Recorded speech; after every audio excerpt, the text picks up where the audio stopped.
My grandmother held up an example to me of this is what a righteous person does. Not because she went around saying, I'm righteous. She never said that. She did righteous things that I could not appreciate at the time. But now, being older and looking at those who would rule me, those who call themselves politicians, right? The Anthony Weiner's of the world. And I don't mean to pick on him because he's a Democrat, because I suppose I could just as easily name the Dick Cheneys of the world. That is the truly pompous and evil of the world. I wouldn't even name George Bush in this category because I really think the man wasn't all there, right? His drinking and drugging and partying burnt out the circuits long before he became president, which is probably why he became president. They like compromised people, these kingmakers. That's their hatred for Ron Paul. They can't figure out what's the lever? Where do we stick in the dial that tells him to go left and go right? What treasure do we put before him that makes him sell out? They don't see it. They don't want it. They don't even want that in mainstream candidates. Look at what they did to Howard Dean in 2004 when he looked to be the Democrat who would take the nomination. He's not an outsider. He's not a libertarian. He just wasn't establishment enough. So they ruined him. Who ruined him? The Democratic hierarchy ruined him, because that's not who they wanted. He wasn't tame enough. Got excited.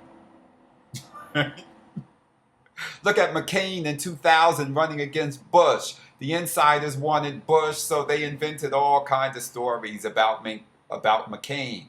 Called him a racist, right?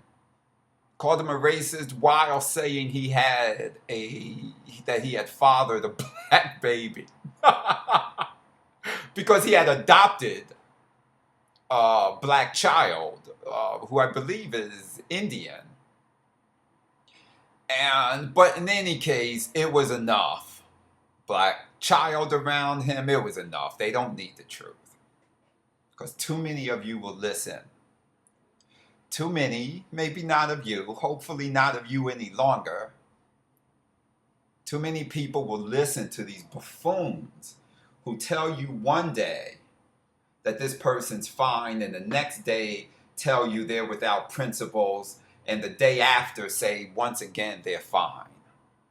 So McCain is brought back into the fold and then run as the Republican candidate in 2008 after not being honorable enough in 2000.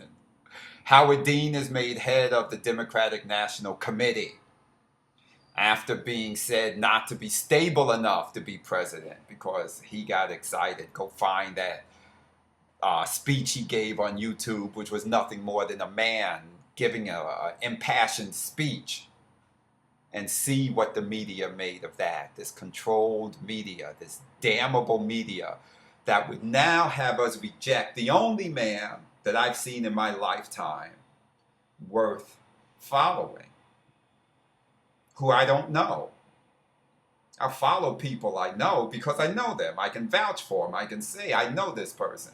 He's honorable. I can follow him, right? If he said go invade such and such a place, I really give it some serious thought. But these idiots who get elected to national office, these presidents, these senators, these Congress people, God save us. Ron Paul's an honorable man. I regret these newsletters. I regret them for him because I genuinely believe they reflect not at all his own feelings. I believe this man is not a racist. It's ridiculous. It's ridiculous. He's been in politics since the 70s.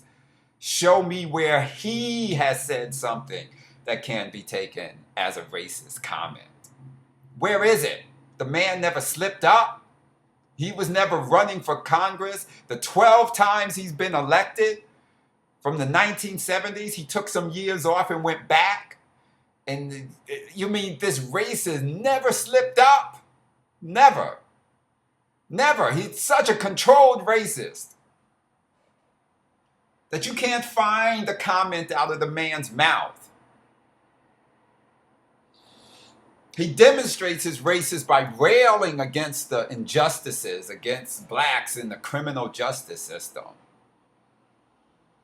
He displays his racism while praising Martin Luther King, while praising Mahatma Gandhi, while praising Rosa Parks. Racist, goddamn racist. Oh, racists just make me mad.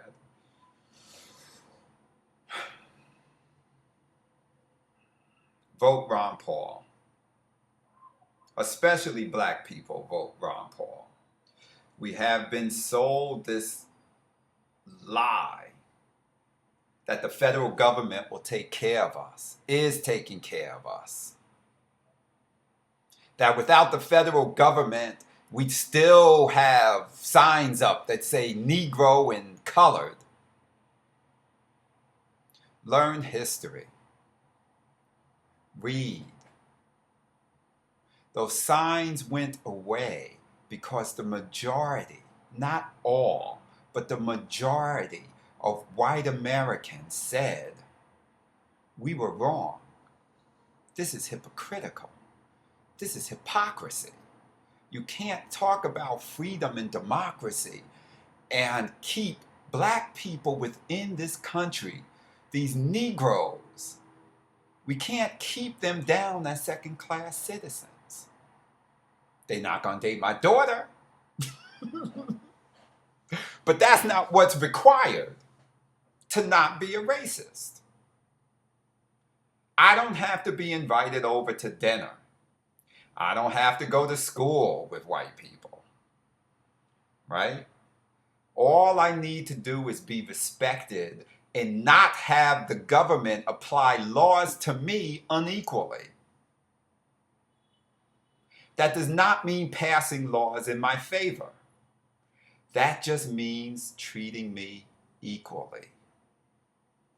Let me be the captain of my ship. Let black people be the captain of their ship.